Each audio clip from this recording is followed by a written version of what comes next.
You'll find the headlight control switch left of the steering column on the instrument panel. Turn the control to the first position for parking lights. Turn to the second position for headlights.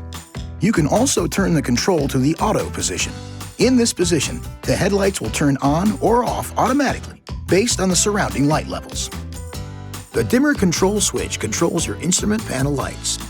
With the parking lights or headlights on, or with the switch in the auto position, rotate the right dimmer control upward to increase the brightness of the instrument panel lights.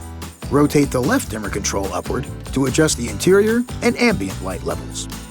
If equipped with cargo lights or trailer spotter lamps, you can turn them on or off by pushing the cargo lights button on the lower half of the headlight switch. The dimmer, cargo, and trailer light controls are adjustable in the Uconnect system. To activate the front fog lights, turn on the parking lights, low beam headlights, or put the switch in the auto position. Then, push in the headlight switch control.